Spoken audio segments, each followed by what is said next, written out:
Numbers, telephone numbers, mobile numbers, emails. If you type in a number here, 021, it's a lot of numbers. I like neat things, so Yeah, I like that. it does that automatically. Formats it up to be nice and easy to read. Car registration numbers, this is where you put in dodgy numbers. And you trick a guy in entering a number, nothing happens. When you go back to the main menu, that's when it appears. Do we, I mean, I don't usually ask for the whole addresses, I just ask for the district, because that's all Yeah, that's all I do. people are interested in, isn't it? Is there an advantage to getting the whole address? I guess there is if that is something in the room. I was going to say it's good for marketing, but to be honest, it's the email address. Email The address. phone number. The phone number, so you can contact them and say the road's closed. Email, so you can back to them later to buy more stuff. You need the country for the stats department, but that's about it. Okay, company IDs, you can put the companies in here. You can actually type in a unique code from here manually, type in your name. Oh, so you can type in the name over there if you don't know Yes. the company ID. Oh, okay. If you don't know, if it's actually a new company altogether,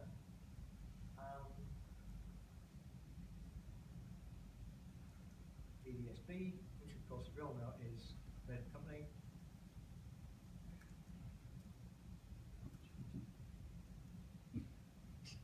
I just created a new company on the spot. Oh, right. And so that stays in there doing that? Permanently. Oh, so you don't have to go into. Oh, no. Yeah. I ended up with the address stuff in later, but the company's in now. So what, so you Okay. have to put the company ID and the name? Yes. Because I've done the name and then, but if you don't do a No, you company need ID. your code first. you Yeah. go to the Oh, company ID. right. And any ID is good as long as it's unique. Mm. If it's not unique, Have you got any sort It'll of tell you if it's not unique, will it? it will. any So put- tips or straight out simple ideas for creating company IDs? I imagine there were some pretty weird company IDs formed out there which were No almost rules. just Doesn't matter, it really is, does in it? your memory. Yeah. Well, you Don't never forget get when you put the code, remember it gives you a list of names anyway, so Yeah. you don't have to remember the company. You're never codes. going to remember them. No. So, and then you go pull it up later and add all the Correct, address yes. and Yeah. everything else. Okay. Daily needs, which breakfast, which milk, which papers a person likes. These are designed for milk, papers, and breakfasts. They don't have to use them for anything you like. You can actually rename the section. By the way, I read your suggestions at the back of the wall. How many people here have UHT milk in the fridge at home? So why would you ask your guests to have UHT milk? Just a suggestion from We a guest won't have it. perspective. Yeah. Mm. I found the best way people get around buying the little milks is you get resealable bottles, and you get the 3 litre bottle from the supermarket, fill up, there you go, there's your milk. In our And own some bottles. people don't, are frightened that they might not be doing it right. Yeah, it depends. But I think that's a good idea. There's not many people die of milk poisoning. No. I bought a carton of those UH thingies Mine a expired. while back, and I threw them all out because nobody used it. Nobody used any of them. So you may as well just not go for milk if you're going to do that. Just a suggestion. I drink milk by the gallon. I don't touch the UHT stuff.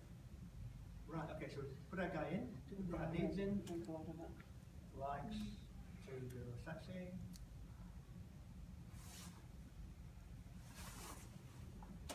Go. Personal information. Stockbroker. Stuff like that. I've got arriving late. Getting room ready. Yeah. That would be a requirement. It's a booking thing, which stays with the booking. The personal comments will stay with the person.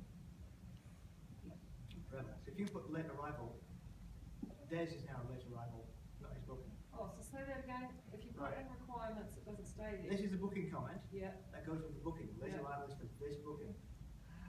If you write it here, this is Des' personal information. Des is a permanent late arrival from now on. For you now. I quite often, I mean, That's why I stay I there quite all often the put in time. that personal information if somebody's left something behind and I know they're coming back to remind me to give it to them. yes, Mm. that would do. Yeah. We've toyed with putting a lost property section in here. I'll put a nice tag and thing, and you can contact the guy. And most will say, "Oh no, can't tell people they've left stuff behind." Why? Oh no, it might not be theirs. Green, oh, your wife left a handbag behind. You ring home address. And Hot wife.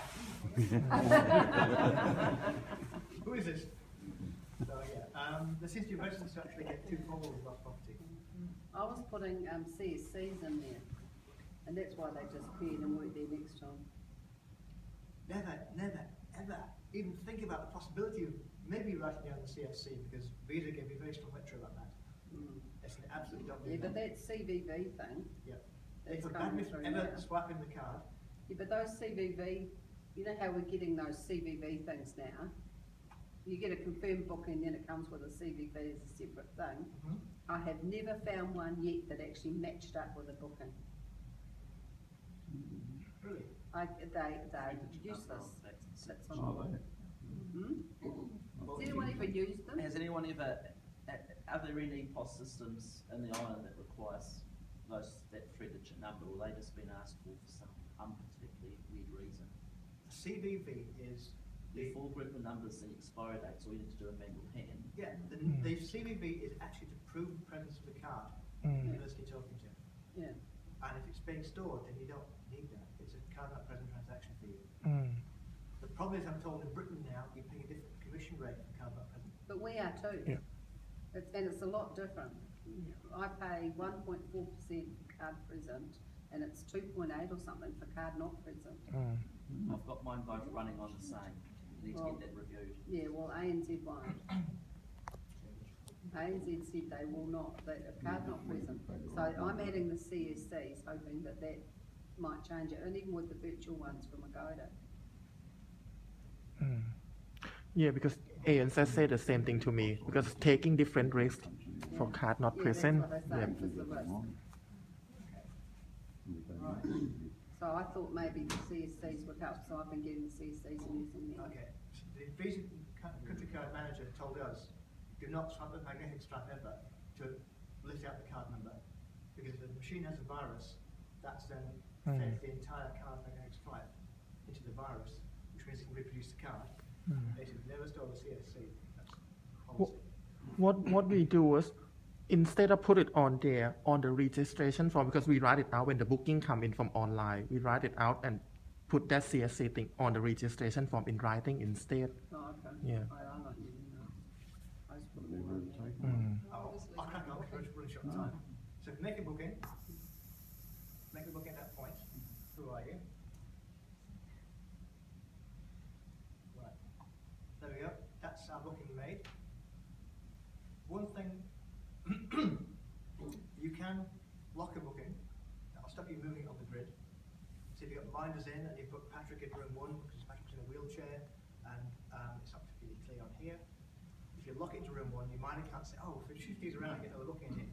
It will prevent it from being moved on the grid. It also goes a different colour on the grid. So the writing is now yellow. Philanthropy, pick him around, moving around. You can just drag and drop. He's alright. Oh, okay. I'm That's alright. interesting. And this one I cannot drag out. It's Yeah. locked. Unless you unlock Just it. a bit easier when you have to move around. Right. Now, If Just he cancels drag and drop. will that let the cancellation go through? yes, it will. It does, yeah. It's just the The locking is to prevent interaction on Shifting. MotelMate, yeah. Righty. Deposit. You put your deposit in here, how they pay, things like that, with the date, with the receipt for it. The big thing I would ask, and I want to follow up on here, commission bookings. So that's a basic vanilla walk-in booking. Are you happy with that? With the concept? It's fairly straightforward, you've done it before. If I go back to my home, I go back to home. Yeah, let's fake up one of these guys, Ned Flanders. He's actually Econ Becon. It's booking.com booking coming from booking.com. Tick the commission tick box. Choose the booking.com. That's going to make sure that this invoice is billed the correct way. So if that booking I made for days before is simply an invoice for United times dollars equals how much you owe me. This is slightly different. Ned Flanders is a booking.com booking where there's a commission involved, which I assume is 15% because we've got 15% written in the agent file. you're paying Booking.com more, you adjust that in the agent's file under Booking.com. So if you pay Booking.com more, we'll put you higher in the rankings. It's like Google search. If you're paying more, they'll up you a little bit as well. Always a way to Some pay of more us- money. If I get bookings from Booking.com, that commission box, because they just pay me the full amount and then I have to pay Booking.com's commission. That's right, yes. So, before I go any further, billing, if you go to the agents section, this is Booking.com's record. They are commission-only agents. If I go somewhere else, like Expedia, not a bad choice, Uber Travel, they are a 10% booking agent. They will take the money up front, like what if from Expedia used to do, and I need to charge them a net rate. So I need to charge Uber Travel $100 minus $10, net rate $90. Same as you would for an eyesight. Yes, exactly, yeah. And so the invoicing will be done accordingly. With these guys, 2 invoices will be generated when I make the booking. One goes to the guest for $0. They don't owe anything yet. If I get a breakfast or something like that, we'll put it on the bill. Then we do an invoice to the eyesight, and that's for the total minus the commission equals net rate. Okay? But for Booking.com, Ned Flanders here, it's slightly different. We don't charge an invoice to Booking.com because they're going to invoice me at the end of the month. But we will create